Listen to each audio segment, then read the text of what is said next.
Biarlah manis kau dengar,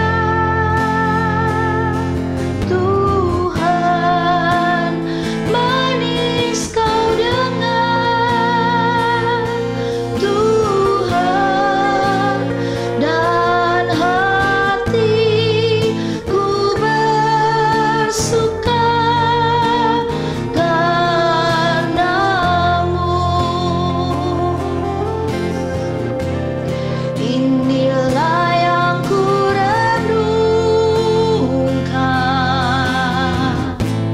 setiap waktu, nyanyian pujian dan pengagungan kepadamu.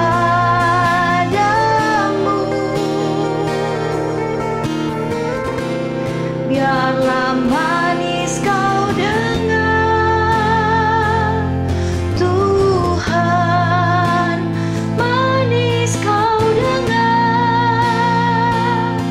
Tuhan, dan hatiku bersuka karenamu.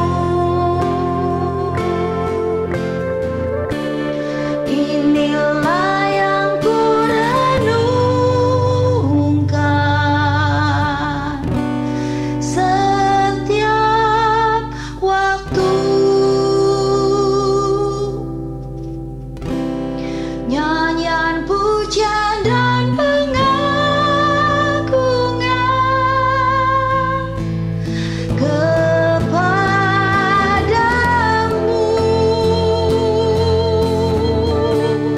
Biarlah manis kau dengar,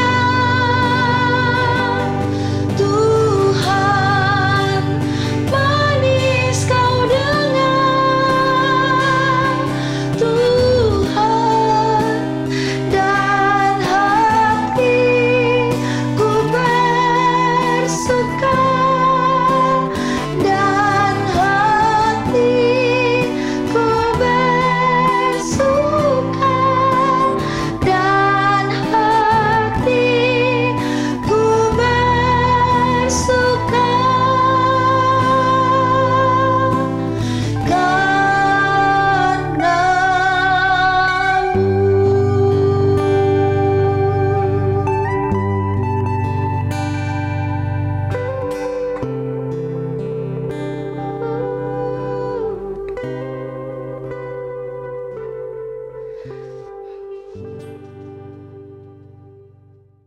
Shalom saudara sekalian, selamat siang, selamat berbakti di dalam kebaktian kita online pada hari ini. Hari ini adalah hari yang luar biasa, biar kita adalah anak-anak Allah yang mengalami kehidupan yang seharusnya semakin hari semakin baik. Nah, hari ini saya ingin bicara masalah kebenaran yang seharusnya kita ketahui, bahwa yang saya berikan judul itu adalah berkat yang sudah tersedia. Karena memang inilah yang sebetulnya kita harus mengerti, bahwa berkat itu sudah disediakan oleh Tuhan, gitu loh. Jadi tetapi kita banyak orang Kristen masih ketika datang kepada Tuhan, kita masih berteriak, kita masih berseru-seru sama Tuhan. Tuhan tolong saya, Tuhan tolong bantu saya, berikan saya jalan keluar, berikan saya, Tuhan. Pokoknya banyak yang kita minta pada waktu kita datang kepada Tuhan. Ya, dengan berbagai macam cara, dengan kita mungkin menangis-nangis di hadapan Tuhan waktu pagi hari karena kita tertekan, karena kita stres, karena kita bingung, karena kita tidak punya uang, bla bla segala macam. Atau bahkan juga kita menjadi marah sama Tuhan, kita menjadi tidak mau datang kepada Tuhan, kita merasa Tuhan tidak mendengarkan doa saya, kita merasa bahwa Tuhan tidak mau dengerin gitu, tidak menolong kita, tidak memberikan jalan keluar, atau memberikan pintu buat kita bisa dapatlah kelegaan, bisa diberkati atau segala macam gitu loh.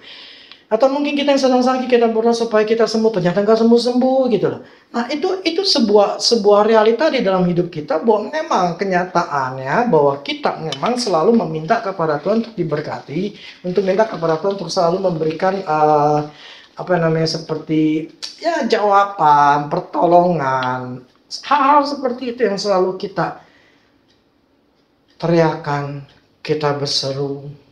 Ya, bahkan ada yang di Mazmur katakan air matamu ditaruh dalam kirbat gitu loh. Seperti hal seperti itu gitu loh, bahwa kita jadi memfokuskan diri kepada Tuhan, datang kepada Tuhan dengan menangis gitu loh.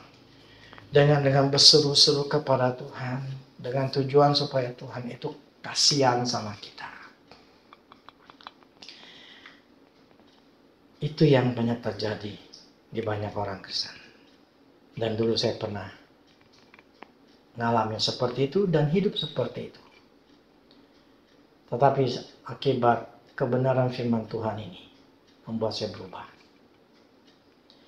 Oke, dasar firman Tuhan yang saya sering mengucapkan ini, tetapi saya belum pernah secara mendetil lah. Tetapi hari ini saya ingin bicara secara detail. Di dalam firman Tuhan di Efesus 1 ayat 3. Terpujilah Allah dan Bapa Tuhan kita Yesus Kristus, yang dalam Kristus telah mengaruniakan kepada kita segala berkat rohani di dalam surga. Ya, saya ulang sekali lagi. Efesus 1 ayat 3. Terpujilah Allah dan Bapa Tuhan kita Yesus Kristus, yang dalam Kristus telah mengaruniakan kepada kita segala berkat rohani di dalam surga. Di sini firman katakan telah mengaruniakan. Telah berarti sesuatu yang sifat sudah dilakukan.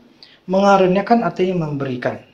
Nah, kepada kita segala berkat rohani di dalam surga.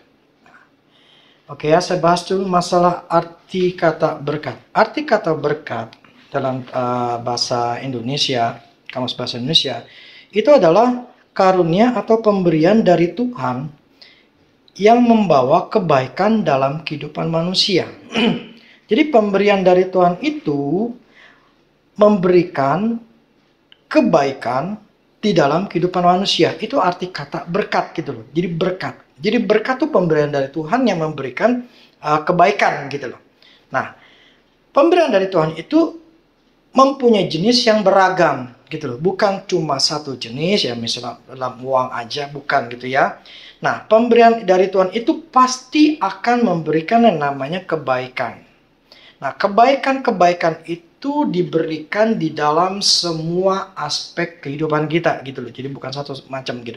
Nah, kalau dikatakan firman segala berkat rohani, berarti segala berkat atau semua pemberian dari Tuhan yang membawa kebaikan dalam kehidupan kita gitu loh. Jadi namanya segala berkat, kalau dari firman itu kan segala berkat rohani, artinya semua pemberian Tuhan yang berguna, yang baik, memberikan kehidupan buat kita, itu dikatakan telah disediakan. Artinya pemberian dari Tuhan itu yang membuat kita jadi lebih baik, itu sudah. Bukan akan. Tetapi sudah diberikan. Sudah ada. Jadi segala berkat, semua pemberian Allah buat kebaikan hidup kita, itu sudah diberikan. Sudah disediakan oleh Tuhan. Loh, ini firman yang mengatakan, bukannya saya. Saudara percaya sama Tuhan? Saudara percaya sama perkataan Tuhan? Kalau saudara percaya sama perkataan Tuhan, ya firman-Nya mengatakan seperti itu. Artinya segala kebutuhan kita, segala sesuatu untuk kita menjadi lebih baik hidupnya, yang miskin diberkati untuk menjadi kaya, yang penyakit itu disediakan untuk ada kesembuhan. Itu firman katakan telah disediakan. Jadi segala sesuatu yang saat ini kita yang kurang baik, itu sudah disediakan. Berkat itu, yaitu pemberian yang baik untuk kita sudah diberikan. Tapi mungkin kita bilang, saya nggak baik. Saya tidak menjadi lebih baik. Hidup saya tidak membaik. Bahkan sekarang hidup saya malah susah. Makin lama makin menurun akibat dari COVID ini. Hidup saya malah jadi susah kok. Tetapi kenapa firman katakan aku telah disediakan?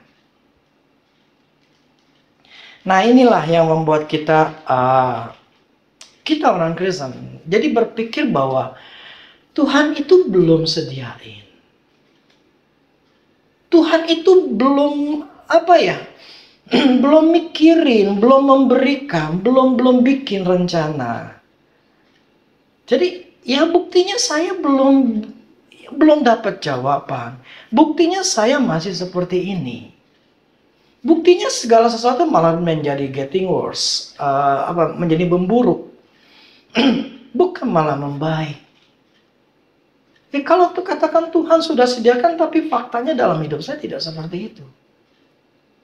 Nah inilah yang pola pikir dari kita itu banyak adalah seperti itu. Di mana kita berpikir bahwa Allah itu belum sediain. Allah itu, Tuhan itu belum mikirin atau tidak mikirin kesusahan kita. Sehingga kita berusaha berteriak, kita berusaha untuk meminta sama Tuhan, kita berusaha dengan berdoa, menangis, menjerit, berteriak sama Tuhan, Tuhan tolong saya, Tuhan berkati saya, Tuhan tolong saya, tidak tahu apa yang saya lakukan, Tuhan saya butuh Engkau, Tuhan saya butuh Engkau memberikan jalan. Itu yang sering kita lakukan, kita tidak tahu kalau firman ini mengatakan telah sediakan. Lalu kok faktanya berbeda ya? Firman dengan fakta yang kita alami.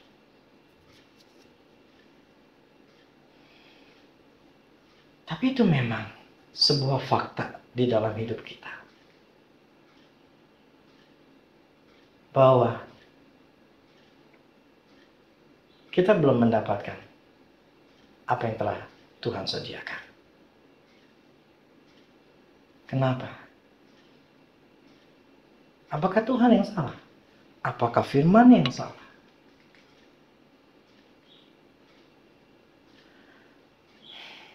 Tuhan tidak pernah salah.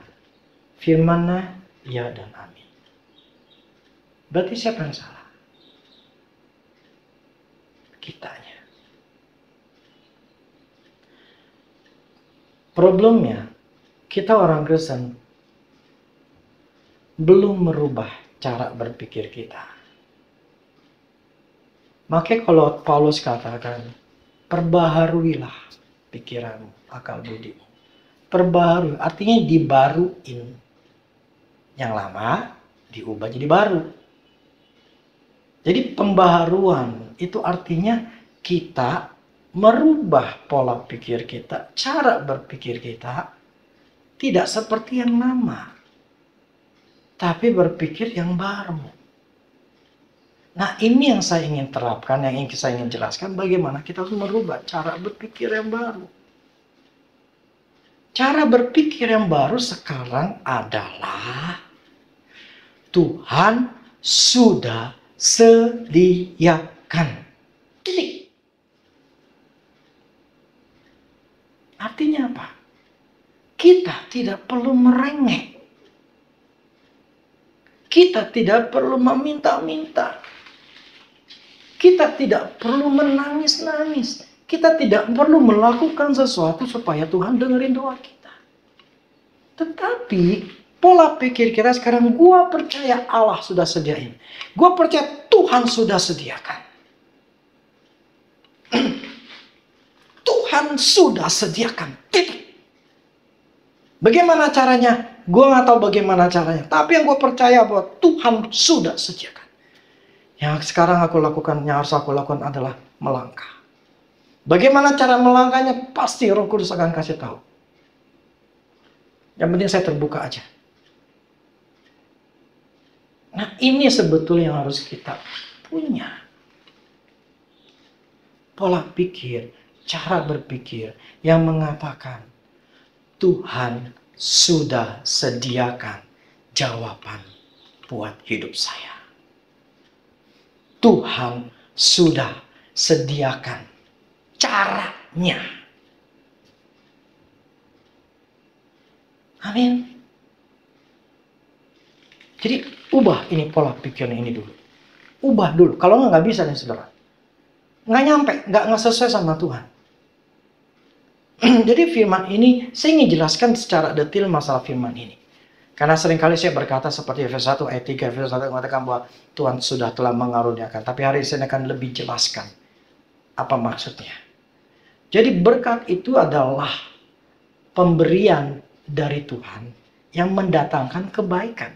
Yang memberikan kebaikan bagi kita manusia. Nah itu berkat. Nah berkat itu berbagai macam hal. Ya, tinggal, nah firman katakan di dalam Kristus Tuhan sudah memberikan, Tuhan sudah mengaruniakan segala berkat rohani itu. Telah disediakan.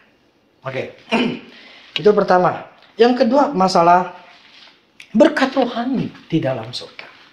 Nah seringkali kita berpikir, kok berkat rohani? Yang saya butuhkan berkat jasmani.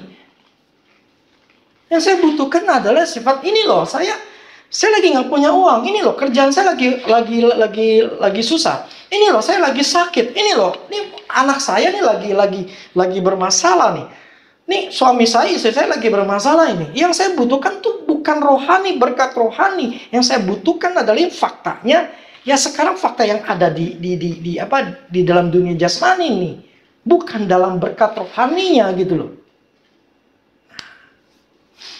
Kita berpikir seperti itu bahwa berkat rohani itu bukanlah berkat secara yang kita butuhkan sekarang.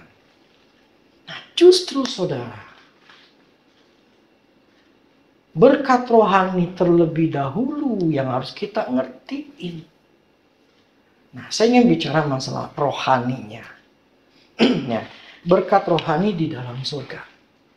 Jadi, kenapa kok berkat rohani dalam surga? Sedangkan saya di surga. Yang saya butuhkan adalah yang sekarang di bumi, gitu loh. Bukan di dalam surga. Sekarang yang saya butuhkan di bumi. Nah itu kan berkat surga di dalam berkat rohani di dalam surga. Berarti ya kalau nanti gue mati ya gue bakal berkat rohani di dalam surga, gitu loh. Bukan itu maksudnya saudara. Itu bukan berkat rohani kalau kita mati di kerajaan surga, gitu loh. Tetapi berkat rohani yang dikatakan telah disediakan di berkat rohani di dalam surga. Maksudnya gini. Semua kebutuhan kita, berkat-berkat, pemberian-pemberian Allah, itu telah disediakan di dalam surga. Sudah ada di dalam surga. Loh, maksudnya apa? Gini loh, yang namanya pemberian, itu kan berasal dari Allah. Ya kan? Allah itu ada di mana? Ada di surga, bukan di bumi. Ya kan? Tempat tinggal dia kan ada di surga. Dia membuat segala kebutuhan kita di mana? Ya di surga. Tempat dia kerjanya, tempat dia adanya, tempat dia tinggal. Jadi berkat rohani dalam surga artinya apa? Dia sudah sediakan berkat-berkat itu ada di dalam surga, di tempat dia tinggal gitu loh. Nah berkatnya itu ada di dalam surga. Nah, lah saya kan ada di bumi. Nah yang saya butuhkan di bumi, bukan di surga. Nah ini saudara. Saya ingin jelaskan begini. Allah itu berada di dalam surga. Jadi dia mempersiapkannya di tempat dia. Apa maksud berkat rohani? Allah itu roh. Jadi ketika dia memberkati, itu bersifat roh. Jadi ketika Allah memberkati, dia itu artinya sedang mengatakan sesuatu. Nah, Tuhan pernah berkata begini. Di dalam Yohanes 6 ayat 63. Ya, Yohanes 6 ayat 63. Rohlah yang memberi hidup. Daging sama sekali tidak berguna. Perkataan-perkataan yang kukatakan kepadamu adalah roh dan hidup. Perkataan-perkataan yang kukatakan kepadamu adalah roh dan hidup. Jadi gini. Ketika Allah mengatakan aku memberkati berkat, itu artinya apa? Allah tuh kerja dengan mulut, dengan perkataan. Gitu loh. Dia berkata. Nah, perkataannya itulah yang menciptakan segala sesuatu. Yang menciptakan berkat yang kita butuhkan. Jadi cara kerjanya Tuhan itu dengan bicara. Nah, dia itu, bisa si Rudy, nyata Rudy butuh yang namanya pengertian hikmat untuk bisa mengerti satu hal ini. Oke, Rudy, aku sudah sediakan. Nah, itu ketika saya butuh, Allah tahu bahwa saya butuh hikmat, saya butuh pengertian.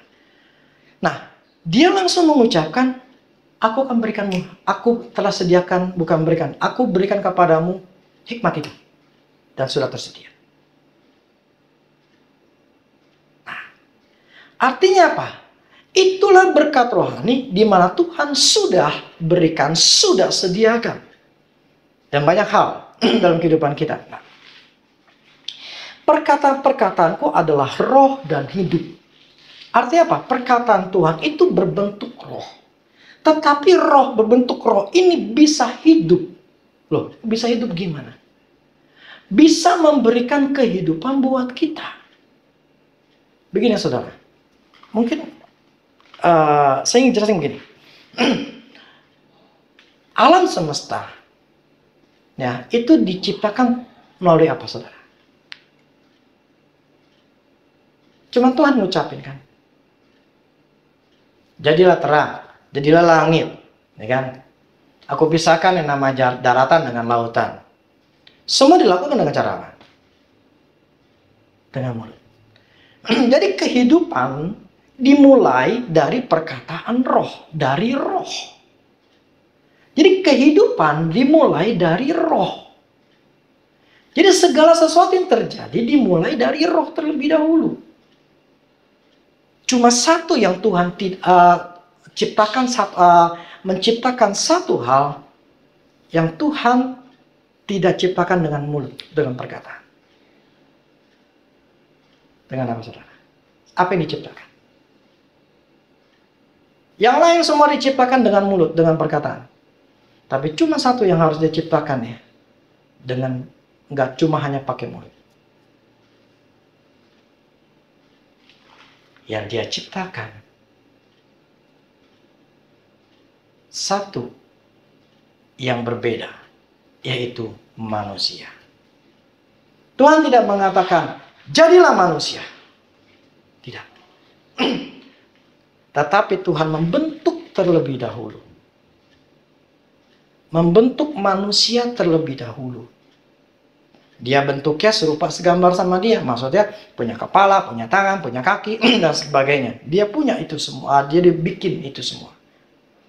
Jadi cuma satu-satunya manusia lah yang diciptakan oleh Tuhan. Itu dengan Tuhan membentuk, bikin dulu gitu loh. Dan itu bikinnya dari debu dan tanah. Kenapa dari debu dan tanah? Kenapa saudara? Kenapa Tuhan nggak katakan, jadilah manusia? Bisa tak? Tapi Tuhan tidak lakukan seperti itu. Kenapa? Karena manusia itu tinggalnya di bumi. Dan manusia tinggalnya di darat. Bukan di udara, bukan di laut. Jadi dia mengambil tanah di daratan. Tanah daratan itulah menjadi tempat kita berpijak. Jadi sama gitu loh. Manusia dengan debu tanah itu menyatu. Jadi ada kesatuan antara manusia dengan daratan. Makanya diciptakan dari debu dan tanah. Sehingga kita ini berpijak di daratan. Nah, kemudian ketika Allah membentuk dari debu dan tanah, apa yang dilakukan oleh Allah? Dia hembuskan napas kehidupan. Jadilah manusia itu hidup. Yang saya ingin katakan begini. Segala sesuatunya yang ada di dalam dunia itu dimulai dari roh. Dari perkataan. Tuhan menciptakan segala sesuatu dengan perkataan. Jadi ketika dia ingin memberkati saya, dia ingin memberikan kebutuhan saya, dia dengan cara berkata. Nah, perkataan itulah telah ada atau telah disediakan dari segala kebutuhan saya. Memang ini agak dalam. Tapi prinsipnya begini. Kehidupan jasmani, dunia materi, itu dimulai dari kehidupan roh. Dari roh. Kehidupan dimulai dari roh. Bukan dimulai dari jasmani materi. Jadi segala sesuatu yang terjadi di dalam dunia jasmani kita, ya terjadi perubahan di dalam diri kita, itu dimulai dari roh. Dari kehidupan Allah, dari roh itulah yang saat ini kita harus dapatkan. Karena dari kehidupan itu dimulai, kehidupan jasmani ya, dunia materi, itu dimulai dari roh. Allah menciptakan segala sesuatu itu dengan perkataan. Dan perkataanku adalah roh dan hidup. Jadi perkataan Tuhan itu adalah roh dan memberikan kehidupan. Jadi bukan berarti yang dibutuhkan daripada kita sebetulnya pengertian cara berpikir yang benar. Supaya kita tidak mengandalkan dunia materi, dunia jasmani. Tetapi mengandalkan dunia roh, yaitu firman Tuhan. Mengandalkan kebenaran-kebenaran firman Tuhan. Karena perkataan Tuhan adalah firman. Perkataan Tuhan adalah roh. Roh dan firman itu sama, menyatu.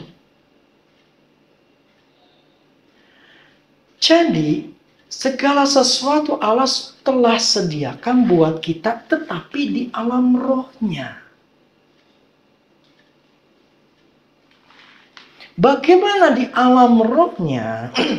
Apa yang Tuhan telah sediakan, itu bisa terjadi dalam dunia jasmani, dalam diri kita, di dalam hidup kita. Itu jembatannya adalah percaya.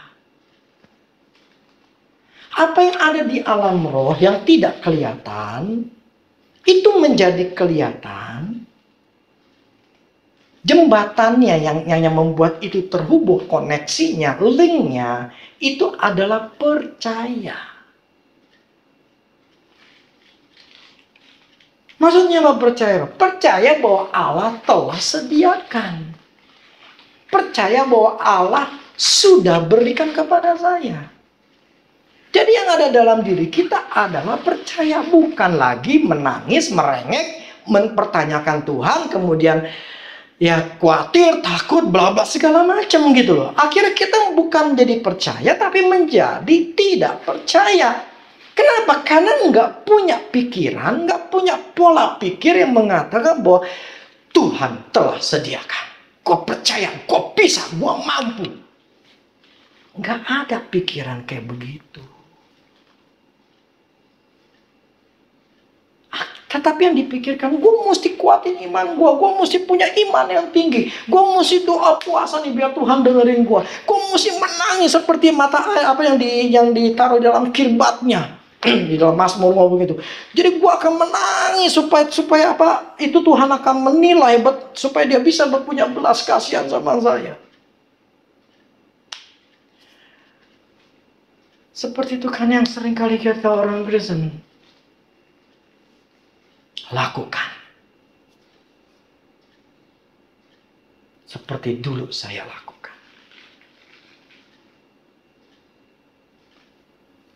Justru itulah menunjukkan bahwa apa yang kalau saya lakukan seperti menangis, berteriak, puasa segala macam, itu menunjukkan bahwa saya ini nggak ngerti dan tidak percaya sama Tuhan.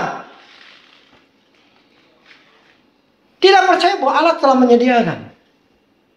Tidak percaya bahwa Allah sudah memberikan, dia sudah selesaikan semuanya. Dia sudah membuat planning yang terbaik buat hidup saya. Saya tidak punya. kalau saya masih merengek dan menangis tiap pagi sama Tuhan. Tetapi ketika saya percaya sama Tuhan, setiap pagi, ya selalu saya percaya. Kau sudah sediakan untuk hari ini. Bagaimana caranya saya bisa mengambil keputusan? Bagaimana saya harus begini, harus begitu? Saya harus pelajarin apa? Saya percaya Engkau sudah sediakan. Aku percaya ketika aku melangkah, ketika aku melihat, ketika aku belajar, pasti aku dapat pengertian. Dan aku punya jalan keluarnya. Nah, itu kan lebih enak daripada Tuhan. Saya butuh Engkau Tuhan. Hari ini gak ada jualan.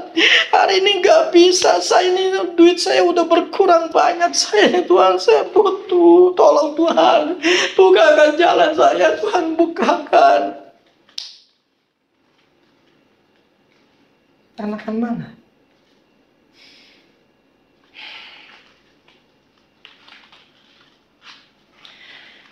Tapi itulah yang terjadi dalam kehidupan banyak orang Kristen.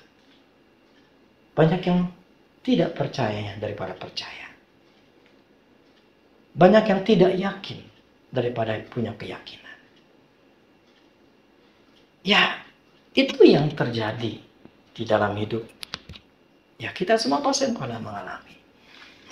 Saya pun pernah mengalaminya. Tapi setelah dapat pengertian ini, saya stop. Saya tidak mau berpikir menjadi seorang pengemis. Saya bukan seorang pengemis di hadapan Allah. Saya seorang anak Allah. Beda, seorang pengemis akan selalu mengemis.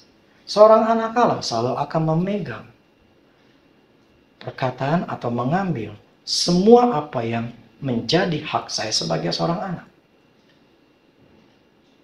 Jadi anak Allah adalah seorang anak yang tahu kedudukannya sebagai anaknya Allah. Bukan kedudukan sebagai pengemis. Beda sekali. Nah, ini yang selalu kita pola pikir yang harus diubah dulu. Jadi cara berpikirnya harus diubah dulu. Stoplah untuk kita mengemis. Stoplah untuk kita mempertanyakan Tuhan. Stoplah untuk kita, Tuhan kok begini ya, Tuhan kok begitu ya. Tuhan tidak pernah salah. Tidak pernah salah. Tapi kita yang tidak punya pikiran yang sama dengan Tuhan. Karena untuk bisa, jadi saya katakan, Tuhan telah sediakan. Dia memang sudah sediakan. Tetapi bagaimana apa yang Tuhan telah sediakan di alam rohnya itu terjadi dalam dunia jasmaninya, itu butuh yang namanya jembatannya. Itu iman percaya. Jembatannya ada enggak? Karena segala sesuatu yang terjadi dalam dunia jasmani itu dimulai dari roh. Gitu loh. Allah sediakan di alam rohnya, Allah kerjakan di surga, gitu loh. Karena ada tempatnya ada di surga. Dan kita yang ada dalam dunia jasmani, dalam dunia jasmani, dunia materi ini, kita harus bisa meraih, mengambil yang namanya dunia rohnya itu terjadi dalam dunia jasmaninya. Apakah itu sulit? Tidak sulit. Enggak sulit. Hanya percaya. Hanya percaya. Apapun yang kita butuhkan, apapun, itu sebutnya Tuhan telah sediakan. Saya percaya. Kemana saya dengar lagi khotbah si Andrew Womack. Itu membuat saya, ya betul gitu loh.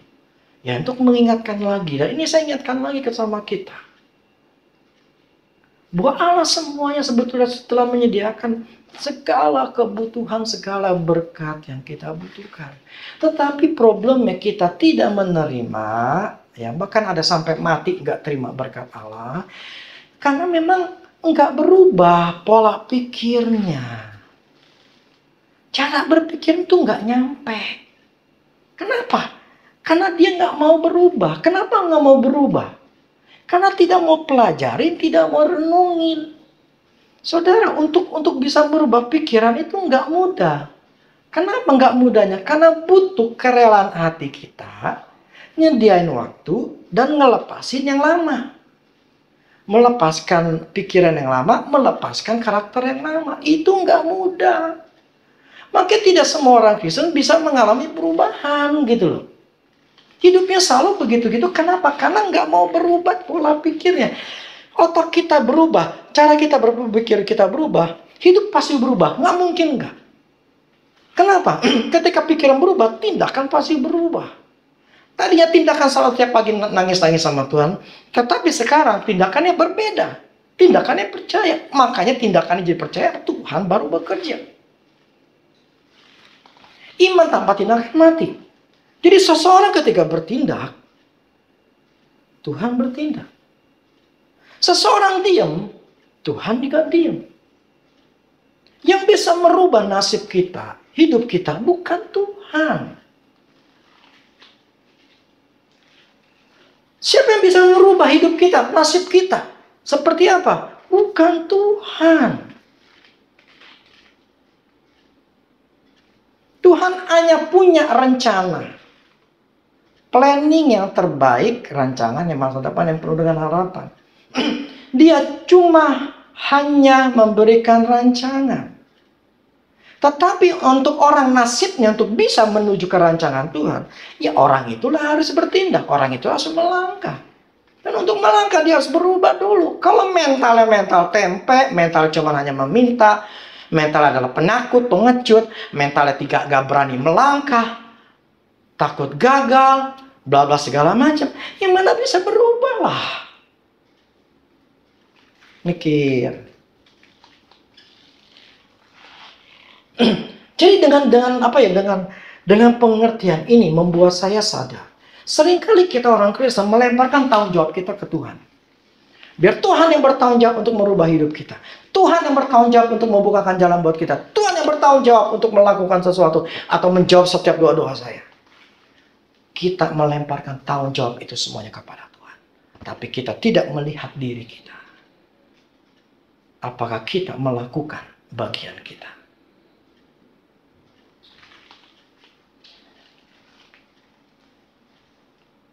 Itulah yang membuat kita tidak bisa berubah. Kita lebih banyak menyalahkan Tuhan. Tapi tidak mengkoreksi diri kita sendiri. Ya. Tidak mudah untuk merubah orang. Sangat susah. Saya seorang gembala. Saya bisa melihat jemaat seperti apa.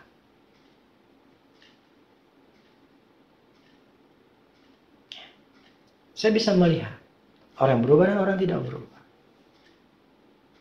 Dan itu dimulai dari karakter, sifat. Dan itu harus dimulai dari anak. Maksudnya anak masih kecil. Saya nggak punya pola pikir ini sebelumnya. Saya punya pola pikir ini mungkin sekitar 35 atau 35 ke atas. Mengalami perubahan demi perubahan sekitar umur 40-an. Boleh katakan udah terlalu dewasa. Tapi kalau saya punya anak, saya udah cekokin ini, pola pikir seperti ini. Dia tidak akan pernah perlu mengalami seperti saya alami. Karena cara berpikir saya lah yang membuat hidup saya susah. Cara berpikir saya lah yang membuat hidup saya susah. Saya hamba Tuhan. Saya melayani Tuhan dari umur 17 tahun. Saya sangat mengasihi Tuhan. Saya cinta Tuhan. Saya melayani Tuhan itu dengan setia. Walaupun dijelekin, difitnah segala macam, itu tidak merubah hati saya untuk melayani Tuhan. Tapi itu tidak cukup.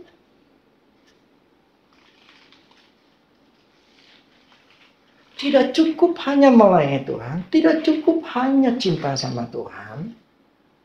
Kalau tidak punya atau tidak berubah pikirannya.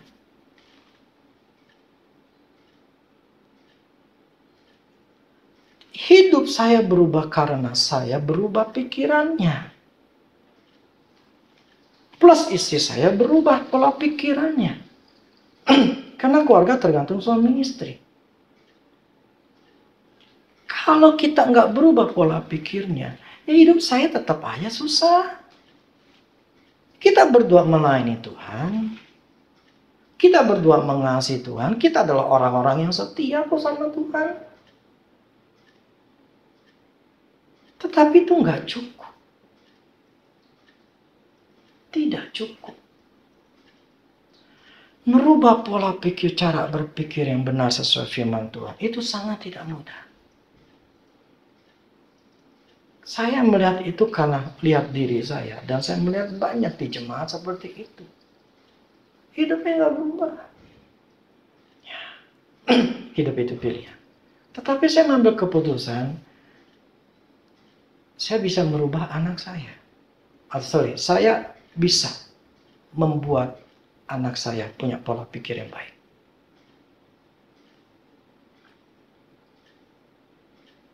Karena dengan cara itu yang saya bisa lakukan.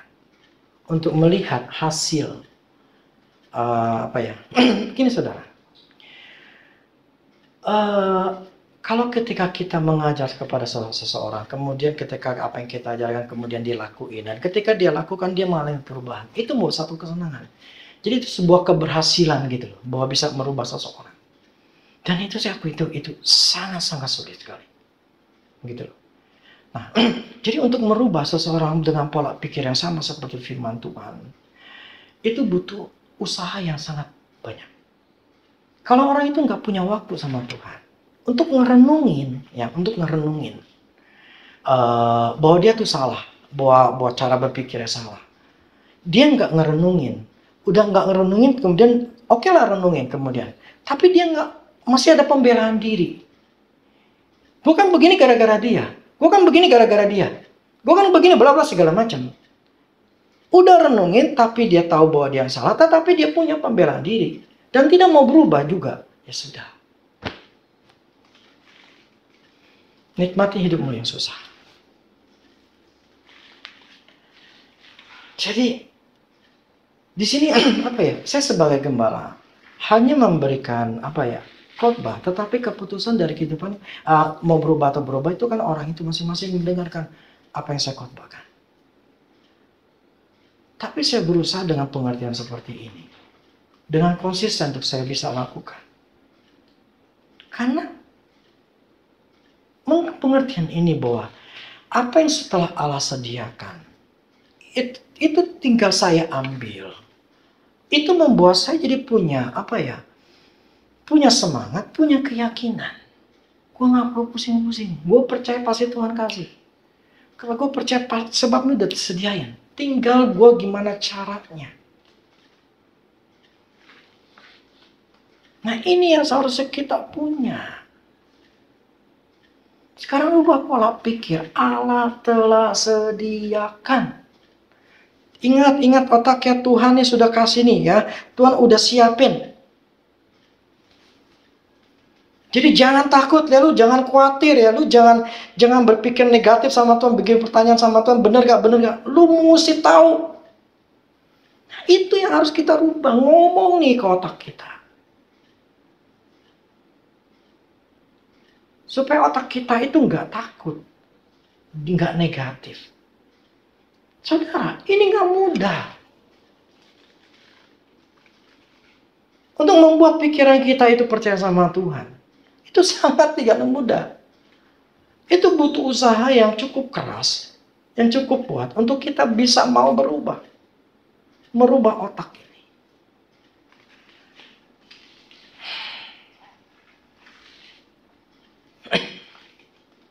Amin, saudara.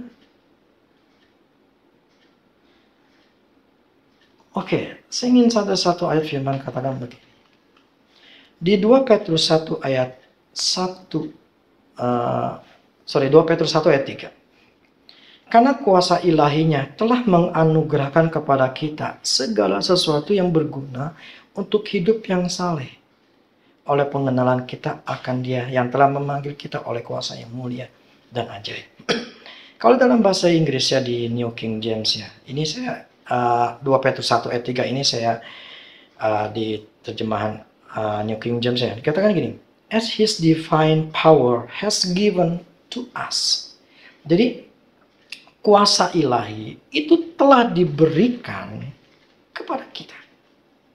Jadi melalui kuasa ilahi itu yang ada dalam diri kita, itu Roh Kudus, to us all things that pertain to life. Jadi untuk jadi gini, kekuatan kuasa to pertain to life and godliness. Jadi gini, kuasa yang kuasa ilahi telah diberikan kepada kita, ya, to us all things, untuk, jadi kuasa itu untuk hubungan kita atau untuk kehidupan kita.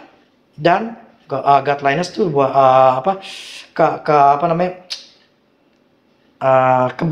hidup yang saleh gitu loh. Nah, melalui apa? Pengenalan akan Tuhan. Through the knowledge of Him.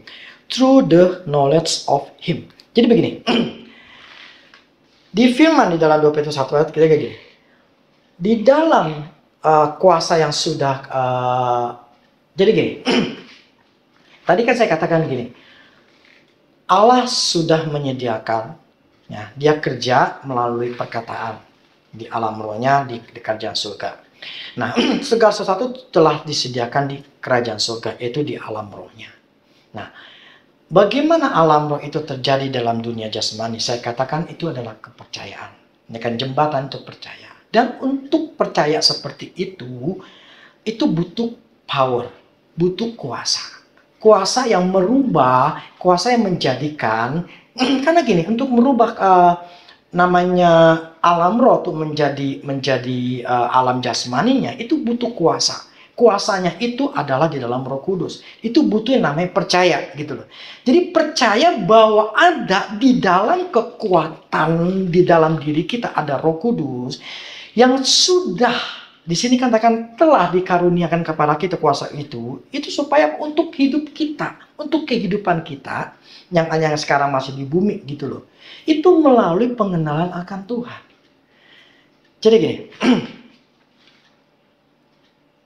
yang namanya kehidupan, yang namanya janji Allah, itu melalui pengenalan akan Tuhan. Bukan melalui diri kita. Yang saya maksud dengan kita melakukan hidup kudus lah, kita dengan melakukan doa puasa lah, dengan melakukan pelayanan lah. Bukan itu. Tetapi melalui pengenalan akan Kristus. Kita dengan kenal Tuhan, kita akan menjadi percaya. Nah, kuasa untuk kita bisa memperoleh apapun yang kita butuhkan atau yang sudah disediakan sama Tuhan, itu kuasanya sudah ada di dalam diri kita, yaitu Roh Kudus. Makanya firman katakan gini, dialah jaminan atau garansi dari segala yang dijanjikan oleh Allah. Jadi Roh Kudus itulah yang memampukan, yang membuat kita bisa memperoleh apapun yang Tuhan telah sediakan. Tanpa Roh Kudus kita tidak akan pernah bisa mampu. Jadi kekuatan itu kekuatan Roh Kudus, bukan kekuatan kemampuan kita karena kita hidup kudus, karena kita berusaha untuk hidup kudus, kita berusaha untuk melayani, kita berusaha melakukan nazar, kita berusaha melakukan apa untuk supaya Tuhan itu menjawab doa-doa kita. Bukan melalui itu semua. Amin. Ini yang harus kita bukan pakai kekuatan kemampuan kita, bukan. Bukan karena perbuatan kita. Tetapi karena percaya. Perbuatan itu karena percaya dulu gitu loh. Bukan perbuatan ini supaya kita percaya. Supaya meyakinkan Tuhan.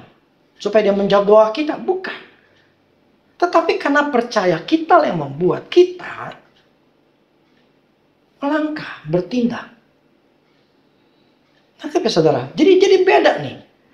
Jadi perbuatan kita itu karena iman percaya kita. Bukan perbuatan kita dengan didasari supaya Tuhan itu dengerin doa kita. Ya beda. Jadi beda motivasinya gitu loh. Satu motivasinya salah supaya Tuhan dengerin. Yang satu motivasi percaya bahwa Tuhan sudah dengarkan, Tuhan sudah sediakan, dia melangkah. Jadi perbuatan satu belum percaya, yang perbuatan yang satu ini sudah percaya. Percaya bahwa kekuatan itu ada di dalam diri kita, yaitu Roh Kudus. Bukan kekuatan, kemampuan, pola pikir, cara berpikir kita, atau kekuatan, kemampuan, pengetahuan kita gitu. Tetapi yang harus kita tetap andalkan adalah Roh Kudus. Roh Kudus. Itulah yang harus kita. Terus bagaimana caranya? Begini, saudara. Pertama, kita harus berpikir bahwa Allah telah sediakan. Nah, itu dulu. Nah, kedua, kita tahu bahwa aku bisa mengambilnya itu dengan cara percaya. Bagaimana percaya? Itu ada dengan kekuatan Roh Kudus. Jadi saya percaya bahwa Roh Kudus akan memampukan saya untuk kasih hikmat, untuk saya tahu apa yang saya harus lakukan. Jadi bukan merengek-rengek lagi, tetapi gue percaya Tuhan akan bisa lakukan. Tuhan akan kasih, Roh Kudus akan kasih tahu caranya. Nah, hal ini nggak bisa kita sama nomor satu dan kedua ini percaya dengan kebenaran Tuhan tersediakan, kedua dengan kekuatan Roh Kudus, itu tidak akan pernah bisa kalau satunya belum pernah lakuin. Maksudnya belum punya keyakinan. Jadi nggak bisa, aku ya Roh Kudus tahu. Nggak bisa seperti itu. Kita harus yakin dulu bahwa Tuhan telah sediakan. Kalau di dalam diri pikiran kita, aduh, benar nggak ya? Bisa nggak ya? Ya udah. Berarti nggak yakin. Berarti nggak percaya. Nah, kalau nggak percaya nggak terjadi apa-apa.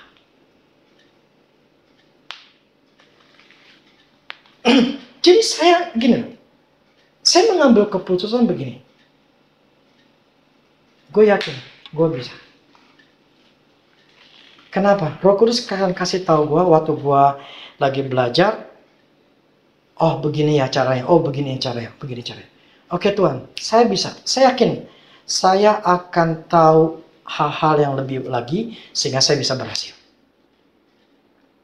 Jadi, ketika saya punya masalah, satu hal yang saya tahu, Tuhan sudah sediakan solusinya.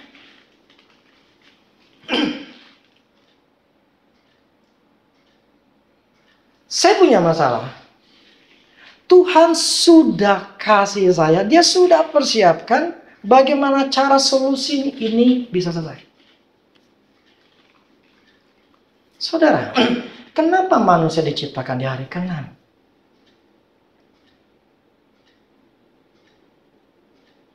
Kenapa nggak di hari kedua?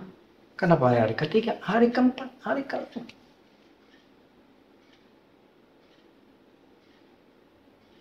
Kalau si Adam yang Tuhan ciptakan di hari kedua atau ketiga, apa yang terjadi? Daratan belum terbentuk. Dia mau berdiri di mana? Mau makan di mana? Belum ada tumbuh-tumbuhan diciptakan. Artinya apa? Allah sediakan semuanya dari hari 1 sampai ke-5. Ketika hari ke-5, dia siapkan semuanya untuk si Adam ini.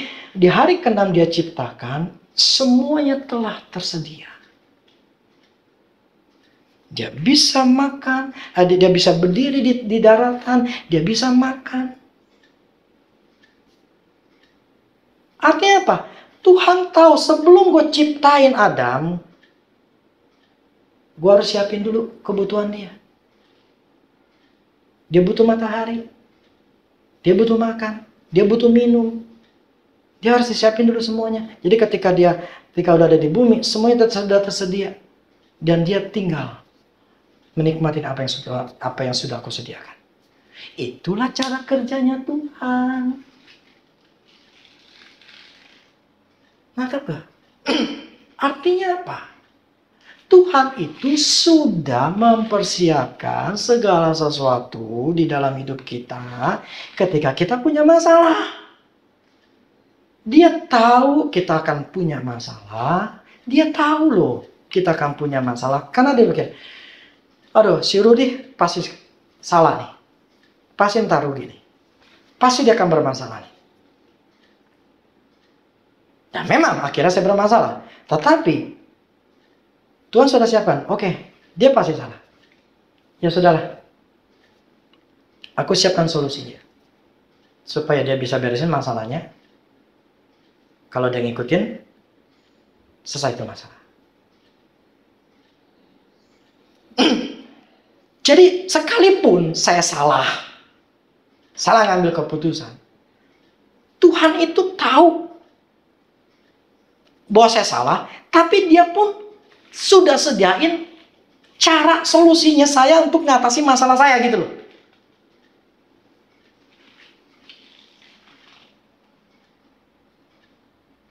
Ketika saya salah dulu rugi, usaha saya rugi segala macam. Apakah Tuhan tidak tahu? Dia tahu.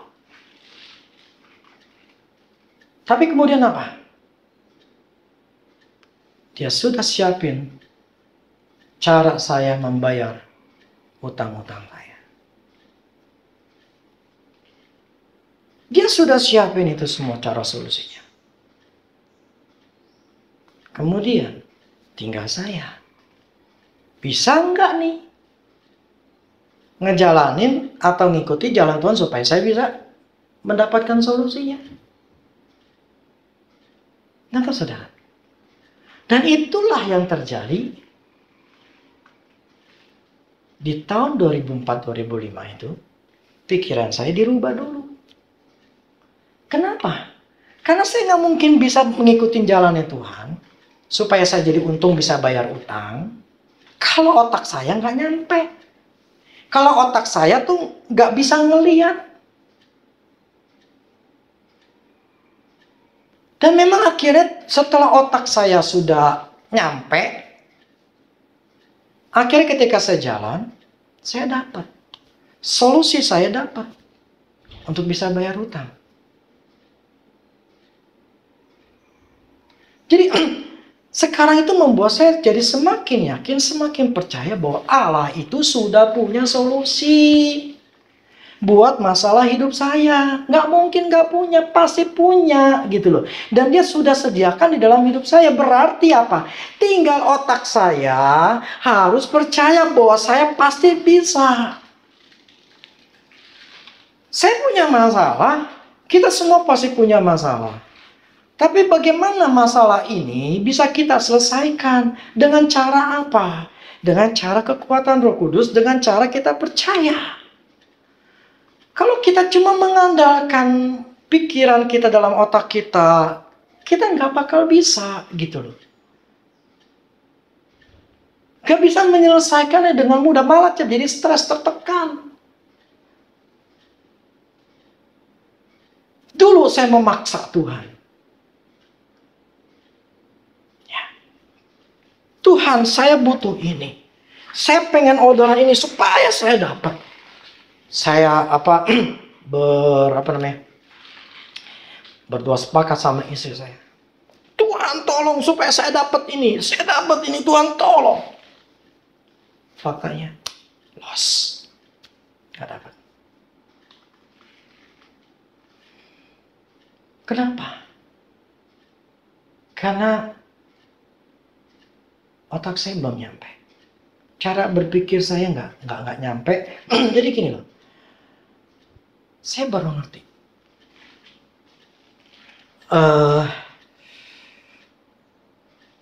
Bagaimana kita melihat suatu masalah. Itu sebetulnya karena kita terbiasa. Kita sudah tahu polanya. Kita sudah tahu polanya masalah itu terjadi. Jadi gini, maksud saya gini. Saya kalau orang konseling sama saya, itu ketika orang itu ngomong bla bla bla segala macam, itu seolah-olah saya tuh udah tahu gitu loh. Saya udah tahu jawabannya. Saya udah tahu ini akar masalahnya. Saya udah tahu ini penyebabnya. Dan saya tahu solusinya. Saya tahu. Bukan karena saya tahu. Tetapi karena kebenaran yang Tuhan sudah kasih tahu sama saya. Karena sudah sering konseling sama orang. Jadi karena pengalaman. Akhirnya saya ngerti. Sehingga saya tahu. Oh, ini begini, ini begini, ini begini. Jadi kalau kita ngerti polanya. Dan pola itu kita ngerti karena pengalaman. Kita akan menjadi seperti ahli atau seperti orang yang tahu. Nah ini berapa hari kemarin tuh saya lagi renungin di masalah saya gitu ya. Jadi ketika akhirnya itulah pengertian yang Tuhan kasih tahu, saya jadi nangkap, saya ngerti. Kalau engkau ingin berhasil, berarti engkau harus punya pengalaman. Dan untuk pengalaman itu butuh namanya waktu. Butuh kamu untuk belajar. Ketika engkau belajar dan punya pengalaman dari kejadian demi kejadian, ketika kamu melakukan satu keputusan, kau pasti tahu. Kau akan lihat, ini pasti ke sini. Ini pasti ke situ. Ini nggak mungkin pasti ke sini. Ini nggak mungkin pasti ke situ. Jadi hal seperti itu membuat kita akan menjadi terbiasa. Jadi seperti ini, maksud saya gini, di dalam kehidupan kita sehari-hari, sebetulnya kalau kita mau belajar, kita akan tahu pola-polanya. Maksudnya, setiap masalah, itu pasti ada polanya yang bisa diselesaikan. Solusinya itu sudah ada. Jadi, Tuhan itu tahu. Jadi ketika Tuhan melihat kita punya masalah, dia tahu solusinya. Kenapa? Dia lihat, ini begini. Ini mah gampang kok. Betul lu lakuin ini, lu bisa.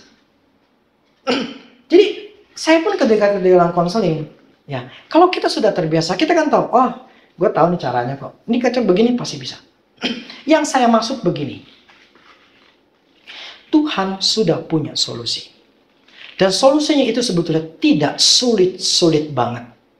Bahkan kelihatan itu lebih mudah. Tapi kita yang berpikir bahwa itu sulit. Tetapi kalau kita ngikutin kebenaran, pasti Tuhan kerja. Kita pasti akan dapatkan jawaban. Nggak mungkin nggak. Yang saya maksud gini, udahlah nggak usah pusing-pusing, nggak usah ngerengek-rengek, nggak usah marah-marah sama Tuhan, nggak usah puasa-puasa atau bikin nasar, nggak perlu gitu-gituan, nggak perlu. Nggak perlu membuat Tuhan itu menjadi terenyuh, membuat Tuhan itu menjadi berhutang, nggak perlu. Dia itu adalah Allah yang sangat mengasihi kita, dia tuh sudah sediakan siapapun diri kita, apapun diri kita, dia sangat mengasihi kita gitu loh. Nggak perlu kita menjadi kudus terlebih dahulu baru kita bisa dapat jawaban Tuhan. Nggak perlu. Kekudusan itu bukan sesuatu yang sifatnya adalah untuk menarik perhatian Tuhan. Kekudusan itu adalah karena kita mengasihi Tuhan, bukan karena motivasi yang lain. Amin. Nah ini harus kita ngertiin. Bahwa kuasa Tuhan itu sudah dianugerahkan berguna atau sudah disediakan untuk hidup kita. Life and godliness. Untuk kehidupan kita sekarang dan kesalehan atau kita untuk hal-hal yang baik. Itu melalui pengenalan akan Tuhan. Jadi cara kerjanya adalah kenal Tuhan. Orang yang kenal Tuhan pasti pola pikirnya berbeda. Cara berpikirnya berbeda. Nah, untuk kita bisa berubah itu sangatlah sulit. Yang saya maksud bukan berarti mustahil. Sulit karena harus ngerombak diri kita, ngerombak hati kita. Mau nggak kita berubah? Kan ada perasaan yang harus dikorbanin. Ada hal-hal yang harus dikorbanin dalam hidup kita. Mau nggak? Itu yang susah. Ada ego, ada perasaan, ada kekerasan hati, segala macam. Itu yang harus kita buang, harus korbanin untuk ikut Tuhan. Nah, ini yang susah. Tapi kalau hati kita mudah dibentuk, akan sangat mudah berubah hidupnya. Jadi biar kita semua belajar untuk merenungkan. Ingat, Allah tidak pernah salah. Yang salah kita. Kita yang harus berubah. Renungkanlah pola pikir yang salah. Kita yang salah.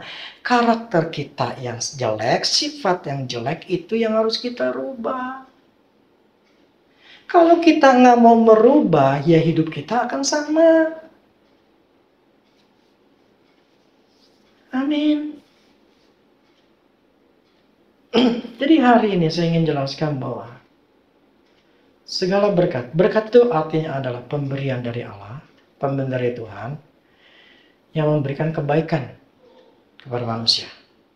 Nah, berkat itu, pemberian itu sifatnya adalah universal. Banyak hal. Ya, itu disediakan oleh kita di dalam Kristus. Itu dulu yang harus kita punya. Dan ketika kita punya, kita yakinlah. Bukan karena kekuatan, kemampuan kita, bukan karena perbuatan kita, tetapi karena pengenalan akan Kristus, di mana Allah sudah memberikan Roh Kudus di dalam diri kita sebagai jaminan bahwa kita pasti dapat. Nah, itulah yang harus kita pakai. Supaya kita itu bisa merubah pola pikir kita dengan yakin gua bisa. Mulailah kita melihat diri kita. Melihat diri kita seperti apa, dan mulai kita berubah supaya kita menjadi orang yang lebih baik. Coba berpikir lebih ke depan. Kita yang sebagai orang tua, apalagi laki-laki, bagaimana kita bisa membawa sebuah keluarga? Itu kita harus berada di dalam kebenaran. Karena prinsipnya di mana ada kebenaran Tuhan kerja. Ya, di mana ada kebenaran Tuhan kerja. Tapi di mana ada dosa, setan yang kerja. Itu yang harus kita pegang, prinsip itu. Jadi kita bisa membawa keluarga kita, anak-anak kita, itu harus hidup sesuai dengan firman. Pola pikir yang benar. Akhirnya, karena pola pikir yang benar, pasti yang namanya berkat itu, yang Tuhan telah sediakan, itu pasti diterima. Nggak mungkin enggak. Belajarlah merendahkan diri untuk mengkoreksi diri kita. Untuk kita tidak menyalahkan orang lain, tapi belajar untuk mau berubah. Amin, saudara. Demikianlah firman Tuhan pada hari ini. Biar kita semua belajar untuk mengikuti firman Tuhan ini. Biar minggu depan kita ketemu lagi, saya akan bicara lebih dalam lagi mengenai aspek ini, supaya kita semakin mengerti. Sebelumnya mari kita berdoa. Bapa di surga, terima kasih untuk siang hari ini. Bila kebenaran firman-Mu yang kami dengar ini, biar membuat kami semakin sadar, makin mengerti bahwa Engkau adalah Allah yang sudah menyediakan segala sesuatunya yang kami butuhkan. Bahkan ketika kami punya masalah, Kau sudah punya solusinya untuk kami bisa lepas dari masalah kami. Biarlah pengertian membuat kami semakin ngerti dan semakin percaya kepada Engkau Tuhan. Dan kami mau belajar untuk merubah diri kami, merubah sifat, karakter, pola pikir kami. Supaya kami bisa menjadi orang yang lebih baik lagi. Terima kasih Tuhan Yesus, terima kasih. Di dalam nama Yesus kami berdoa. Amin. Demikian saudara sekalian, biar kita semua yang mendengarkannya, saudara bisa diberkati dan bisa memberkati orang lain juga kalau saudara merasa ini memberkati. Kita ketemu lagi minggu depan. Tuhan Yesus memberkati. Amin.